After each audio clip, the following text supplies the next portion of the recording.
Welcome to the Healthy Christian Leader. I'm Dwight Habermel. Come join me in the living room for some honest conversations. I'll be talking to guests about their journey with Christ through the joys, the challenges, and the messiness of leadership. There's always something to learn from someone's story, so let's get started.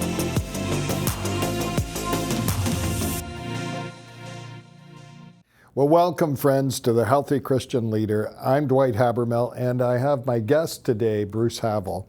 Bruce is an amazing guy, Haligonian, his whole life, and he exhibits joy wherever he goes, and he's been an incredible influencer. I know that's a new term these days, Bruce, but long before there was YouTube and Facebook and such, you were an influencer. It's actually my leadership style. I'm not a dominant leader. I'm not a take charge, hey, follow me team. But it's influence. It's coming alongside and encouraging. Yeah, and you have done that so well in our city. In fact, it wouldn't matter whether I went to someone who is a Christian or someone in the city who doesn't know Christ. They'd both know Bruce Havill. Well, I guess if you're around for nearly 80 years in one place, people are going to get to know you. And my dad was like that too. He had a good reputation in the city, for which I'm very proud of his reputation. He knew so many people. Yeah, well, Havill Homes has been around our city since when? 54. 1954. Yeah, wow. Yeah. So it's a well-known name, and you're a well-known person, and it's an honor to be able to share a few minutes with you. Thanks, Dwight. I'm happy to be here. I wondered if you could start by telling us a little bit about your life and ministry and what God's taught you about vulnerability through this journey. Because when you think about influencing people, you don't necessarily think about the expression of vulnerability. Anyway, tell us about your life and ministry and what God's taught you about vulnerability. Wow. Well, I think that one of the key elements that enables a person to be vulnerable is that they've come to a place in life when they're comfortable in their own skin. It's not to say they've got everything buttoned down, nailed down, it's all good, it's all perfect. It's not that. It's just recognizing who they really are, and before God, being willing to be that person. What Eugene Peterson has translated in the Gospel of John, the story about Jesus hanging out with that woman at the well, he said to her, the kind of people the Father is out looking for are those who are willing to be simply and honestly themselves before Him in their worship. And that is one that, to me, has become one of the most beautiful, liberating passages of the Bible. Be yourself. Come to God that way. Don't try to be something you're not when you come before Him. Don't try to be something or someone you're not with other people. Be who you are. And I have found, Dwight, that if I am able to be exactly who I am before God, that vertical relationship. It's genuineness, really. It's so beautiful. And there's a liberty you're given, a freedom you're given to be yourself with people in these relationships. And so in being yourself, part of that is being vulnerable. It's being open. I like the word transparent. It doesn't mean that you are always pouring out the depths of your soul to everybody. That's not that way. No, that's not the way to do it. It is willing to share in appropriate places with appropriate people, a person or maybe a few people, something about yourself that you're not going to hear too often in a conversation in a public place in our culture. So just to be yourself is a wonderful gift, and vulnerability is going to be part of that, to be transparent. And I think when you are, I think that, well, there's another, let me just go to another scripture. Again, from the Message. When we open up ourselves to others, they in turn will open up themselves to us, to the Father, to God. Yeah. Isn't that beautiful? Wow. Yeah. And so I think that having the freedom to just share life with people. Some people may look at me and say, "Oh, well, Bruce, life's perfect for you. Married for over 50 years. You're in a house I've been in the same house for over 50 years, so clearly no mortgage. Children have done well, that sort of thing, like everything is great for Bruce." But that's not the way life is for anybody. Well, it's interesting. I really like some of the things you're saying here, because one thing, is as we age and we get older, we tend to often get to know ourselves better, and we can often, get more comfortable with ourselves. They say 2/3 of bold is old, Oh. But I think that there's something that you have shared in there that's so much more valuable than just waiting for this transparency and waiting for this vulnerability to come. And I loved it, Bruce, what you were saying is that when you can learn to become vulnerable and real before the Father, that you learn to become real and vulnerable with others. Yes. And it's probably an element of safety, I would think, as we experience that safety before God in the reality of who we are. Yeah. We feel more safe. We do. When we're in front of others. That's right. There's a security that we have with people based on our relationship with God and the security that He provides for us. When Jesus is talking to that woman, and it comes out in the story that she's been married and divorced 5 times, and that the guy she was living with was not even her husband. I get the sense of she's a pretty attractive woman. She can pull men in from anywhere, it seems, and she's done it. But she's broken. And she's been looking in the wrong place for that answer. And Jesus starts peeling off the layers. And I think she's starting to feel exposed. I don't think she was choosing to be vulnerable, but he makes her very gently, he makes her feel vulnerable. When he said, she said, "Well, give me this water so I can drink and not come back here." And he said, "Well, go get your husband and bring him, And she said, "Well, I have no husband." Well, Jesus was very gentle about that even. He says, "Well, you've had, that's true what you're saying, but you have had 5 husbands, and the man you're living with right now is not your husband. So in fact, it is true what you're saying. You do not have a husband." And he just exposes some of her story, who she is, who she's been. But he says to her, "You don't have to change to come to God." Like He's out looking for people who are willing to be simply and honestly themselves before Him in their worship. And I think, oh my goodness, there's hope for me. That's coming before Him as we are. It's so beautiful. Warts and all. Warts and all. And there is this vulnerability before God. I mean, why try to hide anything from God, who knows us through and through? So when we come to God, and we're not trying to fix ourselves up first to be more presentable, when we're coming and we're honestly coming as we are, we let Him love the real us. Wow. Just think if we tried to bring someone else to feel His love. Well, then, even if we felt His love, we would never think, "Oh, he now loves me for who I really am." No, we hid that. So then we realized, well, if God loves me for who I am, who I really am, wow, I just better stay that way. Doesn't mean I don't change, I don't improve, I don't grow, but I have the freedom now to go out into the world and meet people and still be Bruce Havill, warts and all. But it doesn't give me permission to treat people badly. It doesn't give me permission to be a jerk out there in the world. No, I'm to treat people with gentleness, with respect, with kindness, thoughtfulness, and with love mainly.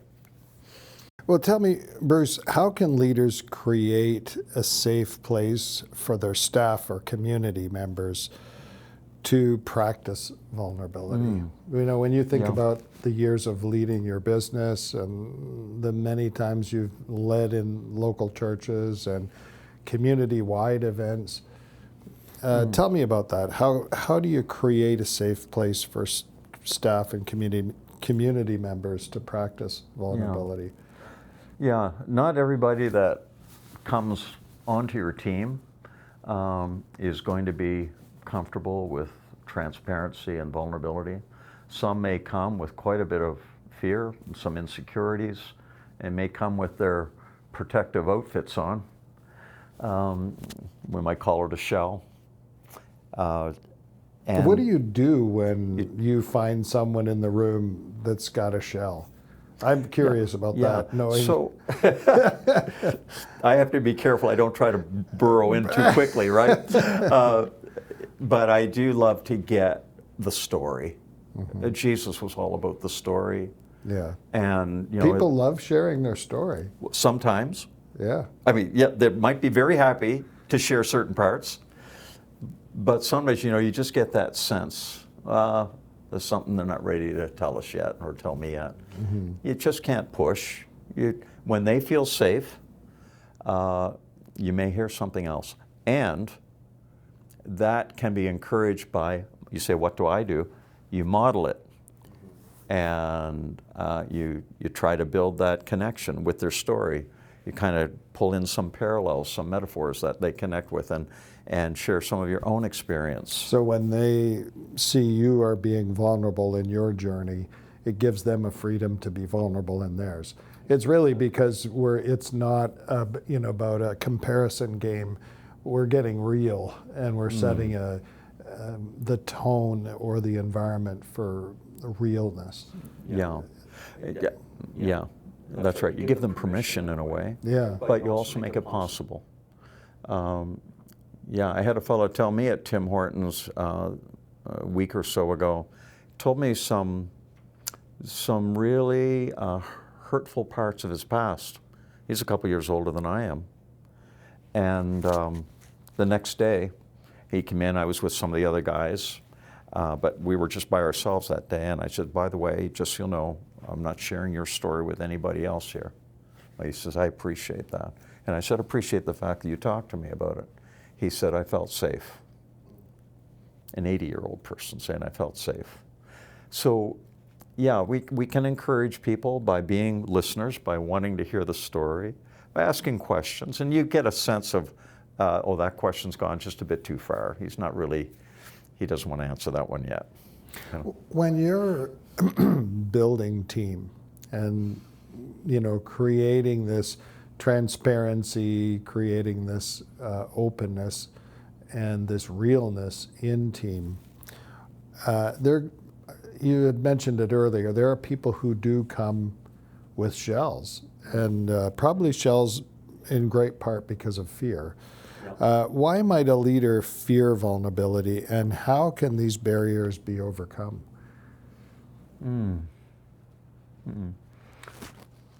So the freedom, again, I think, comes from above. It comes from that relationship. That's the key. That's the foundation to deal with our own insecurities. If you can show me somebody that's ever lived without an insecurity or two in their lives, that'd be quite something to see. Jesus would be the exception. He knew exactly who he was, knew exactly what he was here for, knew exactly what he was going to do. And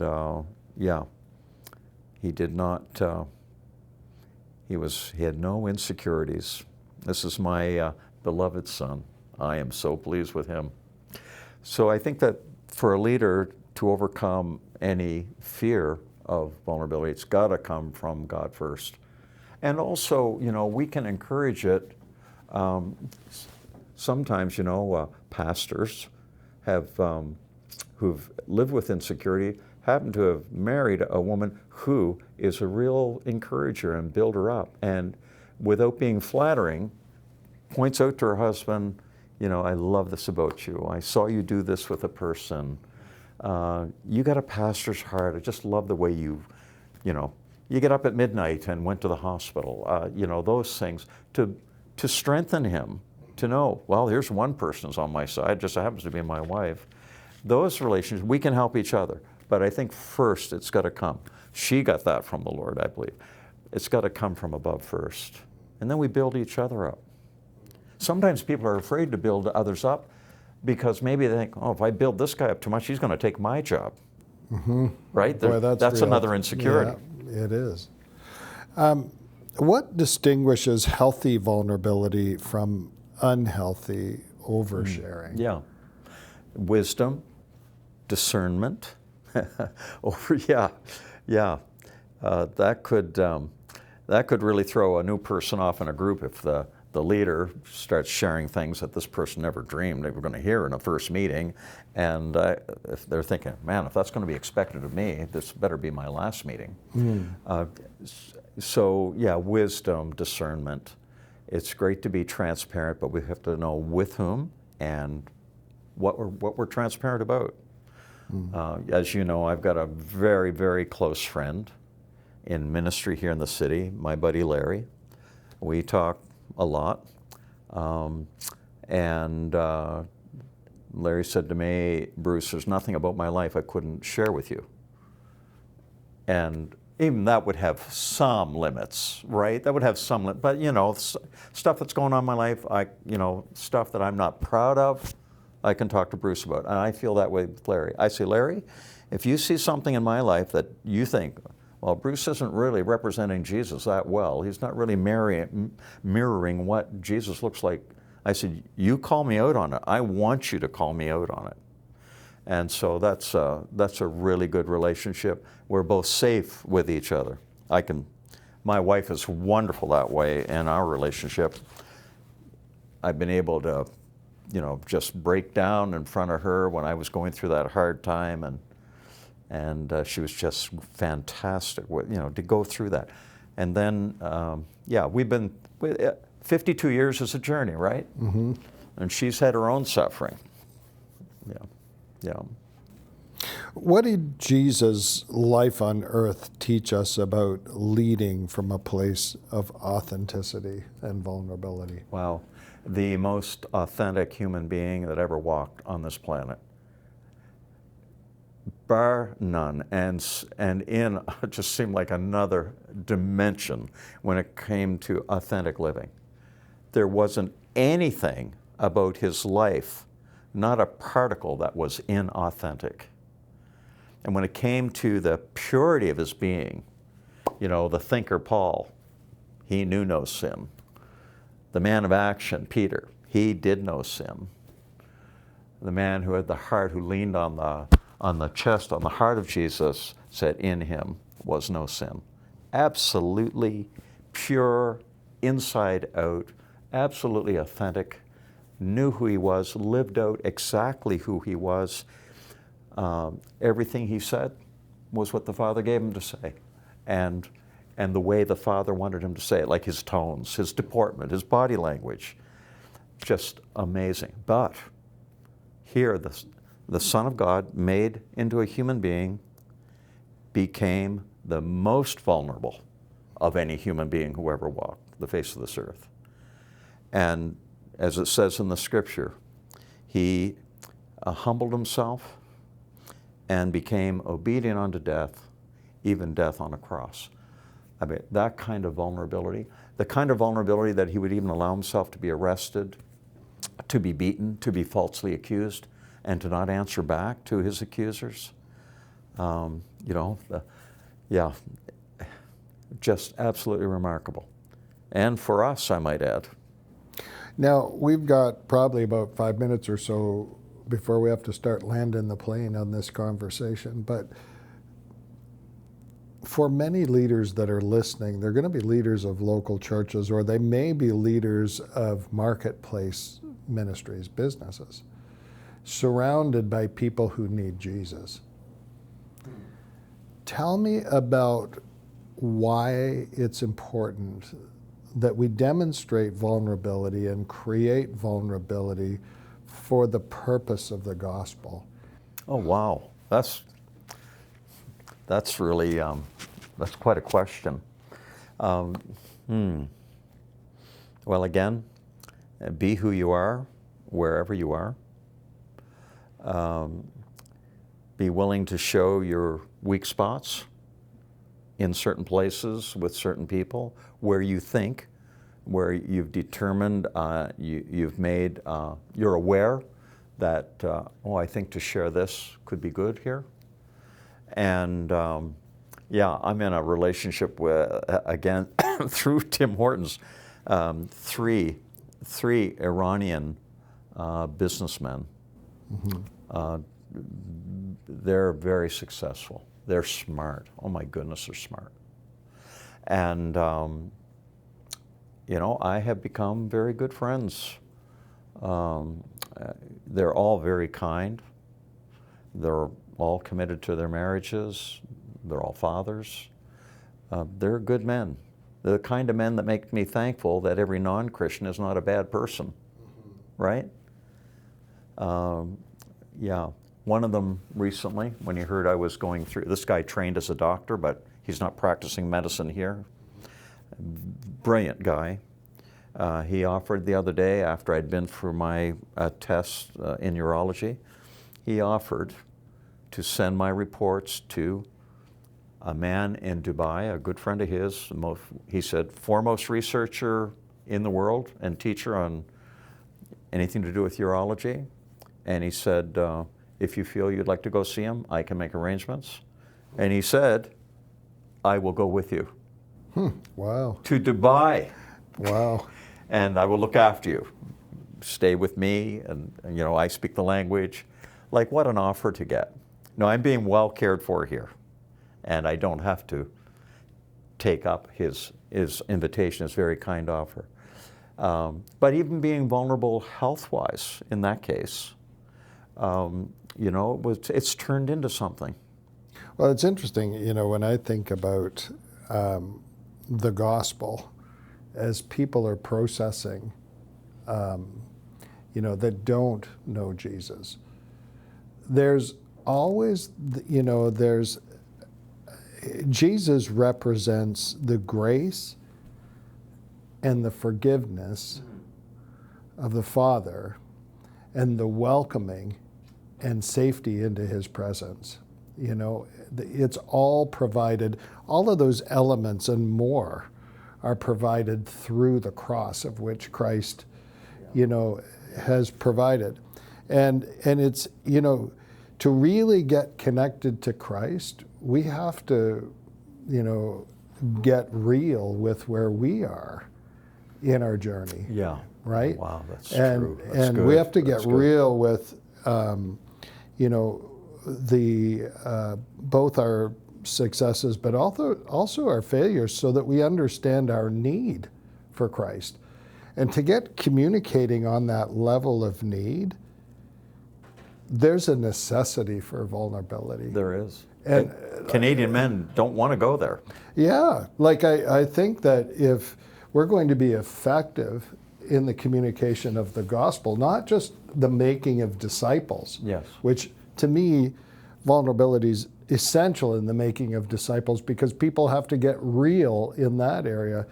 But in coming to that first place of meeting Christ and recognizing their need, you have to get connected to your need. That's beautiful. And that is beautiful. if you can't be safe and transparent with where you are, it's very hard to see that need for Christ and begin that conversation about who Christ is and our need for him. Wow, that's beautiful, Dwight.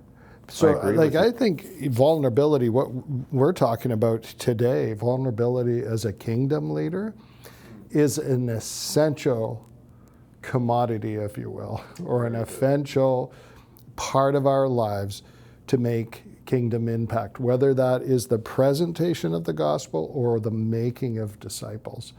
And, you know, the one thing that I so appreciate is you definitely demonstrate that so well, Bruce. And thank you, Dwight. I mean, it's really in your story. It's actually kind of what folks are communicating when they open their lives up, whether they're from another faith altogether, or whether they, don't have a position or a place of belief.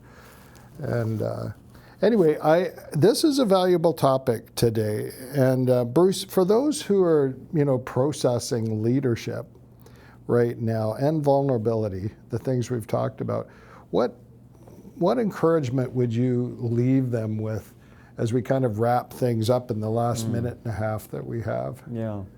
I would say make sure you've got step one covered, and that is that you are able to be the person you really are before God. That's step one. You're not getting to second base unless that one's covered. Mm-hmm. And then step two is then being who you are before God and knowing He still loves you. Yeah, I love that point. Then these relationships, you can go to second base. That's the access to transparency, or the path to transparency. It's absolutely required. It's not happening without that, I don't believe. That's the how-to. The how-to, and it's a God-driven thing to begin with. And something in the last 30 seconds, although it could be another talk, is really understanding the grace, the love and grace of God is so important to run into His presence with vulnerability. That's beautiful. It really is. And it's one thing that I've also known through your journey is I've listened to you just pour the grace of God out for others. And I know you experience in your own journey. Bruce, so good to have a marketplace leader who's a kingdom leader here, and be able to share some stories with a little bit of life experience behind him, and be able to tell some stories. And thank you so much. It's been a blessing, Dwight, to have you here. Always good to hang out with you, my brother. All right, and we'll see you next time on The Healthy Christian Leader. Well, thanks for joining this conversation. I trust that you were encouraged and challenged by the stories and experiences that were shared today. Would you join us next week? You can find new episodes weekly in video form on the Aaron Ministries YouTube page and in audio form wherever you get your podcasts. Aaron Ministries is an interdenominational network of friends in ministry with a mission to foster healthy Christian leadership. Check out our website, aaronministries.com, for more information and resources, and on how you can donate to our ministry and potentially start a healthy Christian leader gathering in your area. Until we meet again, may you experience the Lord's blessing, grace, and peace. I'll see you next week.